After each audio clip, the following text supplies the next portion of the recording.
एक राजा बहुत सनकी था। उसे सबसे लंबी कहानी सुनने की सनक सवार हुई। राजा के हुक्म से मुनादी कराई गई।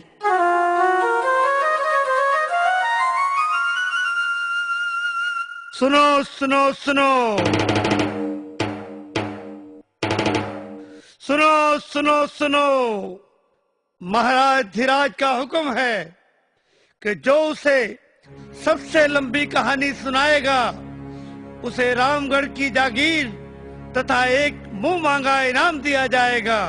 मगर जिसकी कहानी लंबी ना हुई उसे कारावास में भी डाल दिया जाएगा। सुनो सुनो सुनो सुनो सुनो सुनो।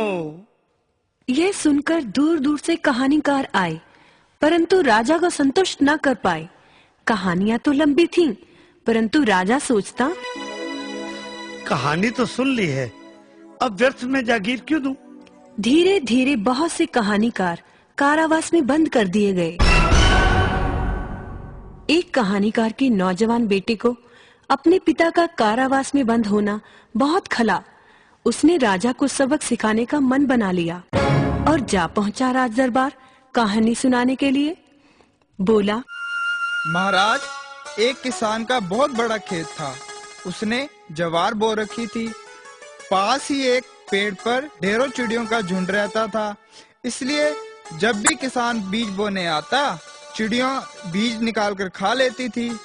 एक बार उसने सोचा कि वह खुद अपने खेत की रखवाली करेगा। चिड़िया भी कौन सी हार मानने वाली थी। उन्होंने भी योजना बनाई, बस काम आसान हो गया।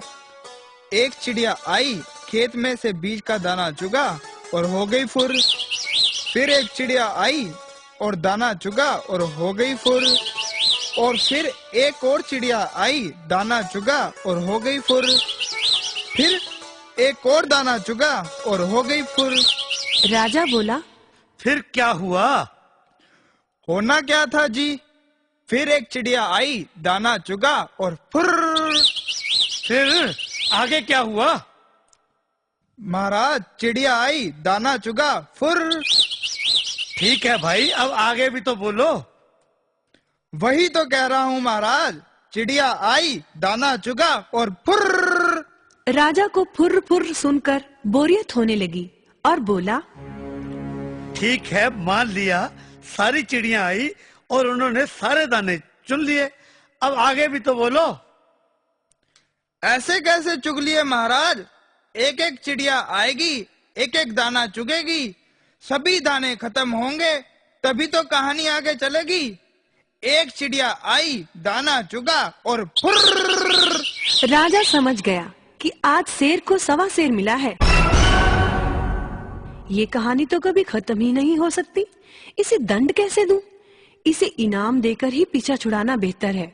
बोला, अरे नौजवान, तू फुर फुर बंद कर। सचमुच तेरी कहानी सबसे लंबी है। तुम्हें रामगढ़ की जागीर इनाम में दी जाती है। परंतु महाराज, मेरा मुंह मांगा इनाम। हाँ हाँ, वो भी बोलो, तुम्हें क्या चाहिए? मेरा इनाम यही है कि आप सभी बंद कहानीकारों को छोड़ दें। बिना बात किसी को सताना अच्छी बात थोड़ी ही है। इससे राजलक्ष्मी नाराज हो जाती है और देश और राजा दोनों ही नष्ट हो जाते हैं। मैं चाहता हूँ कि हमारे वतन पर ऐसी विपदा कभी ना आए। बात तो तुम्हारी ठीक है। हम हुक्म सुनाते हैं, सभी कहानीकारों को बादब छोड़ दिया जाए। ये युवक बहुत समझदार है। हम घोषणा करते हैं कि हम राजकुमारी का ब्याह इस युवक से करेंगे और हमारे बाद यही इस देश के महाराज होंगे। इस प्रकार युवक ने अपने पिता को ही नहीं छुड़ाया, बल्कि सूझबूझ से राजा को सही रास्ते पर भी ले आया।